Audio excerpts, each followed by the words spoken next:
Hi everyone, I thought I would do a quick end of winter tour of my garden.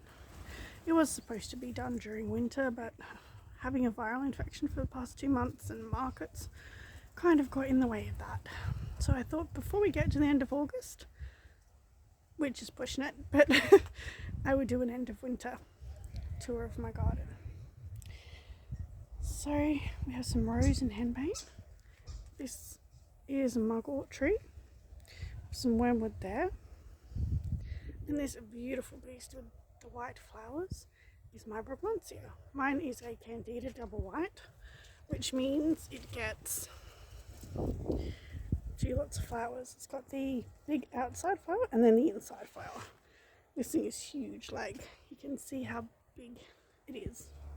I'll just squeeze in. And the leaves on it are astronomically large. You can see compared to my hand how big they are.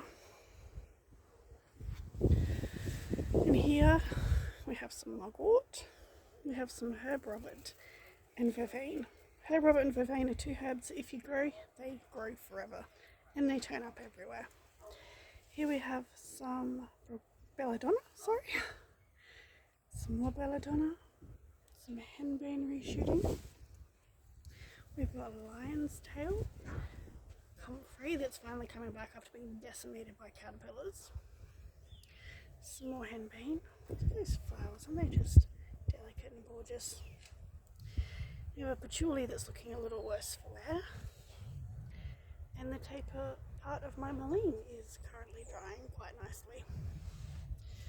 And seeding up here, we have some more vervain with a hijacking herb robert. My agrimone is coming back. It does need a prune and to go into a bigger pot though. And then we have some lavender, which also needs to go into a bigger pot. Chaste tree, goldenrod with a hijacking henbane. Some nasturtium that's looking a little bit sad at the moment. Tansy. We've got Mexican dream herb here, Kelly, which is also looking a little sad. Juniper, a yew tree, a datura that's getting a bit overrun by weeds at the moment. One of my 4 mandrakes, some yarrow, and these beautiful hellebore. And yeah, so this is the greenhouse, or the greenhouse and back area of my yard, which is looking a little worse for wear because over winter it did get a little bit neglected.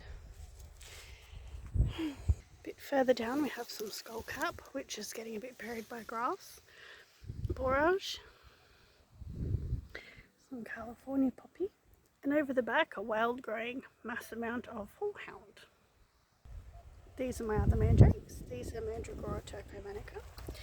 This one actually has a fruit at the moment. I don't know if you can see it really well, but there we go. This is always the one that fruits. Last year I lost the fruit to a bird that stole it, so that was fun. These did get a little bit hammered by caterpillars though. But as you can see, well, in comparison to my hand, they're quite sizable.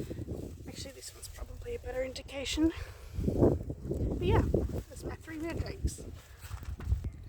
We also have a lemon tree that has 2 different kinds of lemons on it. These bush lemons are like the size of my hand and they're massive. And we also have these wicked looking thorns on this as well, which is not fun when you're trying to get lemons and they stab you. Blood sacrifice for the harvest, I guess. Then over here we have the beautiful St. John's wort.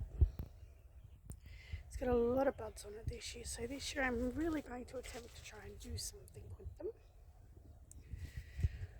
And then here we have my orange. It did have beautiful flowers on it, but they got a bit hammered by the wind the past few days. It's a lime tree.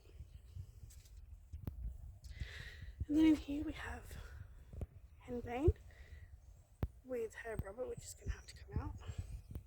Some random black nightshade that popped up. Some herbs that I got from Mudbrook Herb Farm Cottage in Queensland. Greater celandine, a rue that's going to have to go up the back because it's getting a bit too big for down here, but starting to flower. Then we have a plantain, which I actually got from my friend who runs Speaking Spells.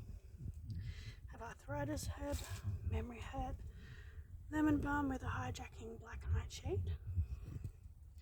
I've got a holly, very sad looking indoor plant that it's probably going to have to go back inside. And then down here, more herb robert. We have some witch hazels that I bought in bare rooted from All Rare Herbs. And I have lindens, one there. Some seeds that I've put in to hopefully get started. And then the two other lindens.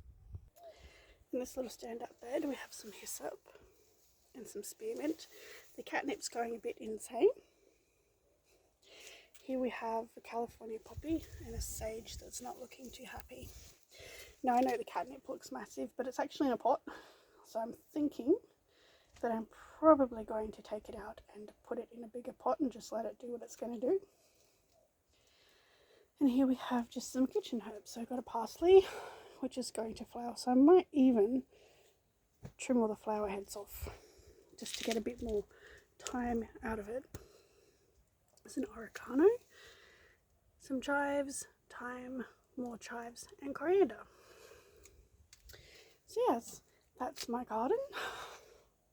How it's looking here at the end of winter. And yeah, everything's doing as well as can be expected from a garden that was neglected while I was sick and doing markets. But yeah, hopefully in the coming weeks into spring I can put a bit more effort in and get everything growing. Okay, thanks for joining me on this tour everyone. Have a lovely rest of your day.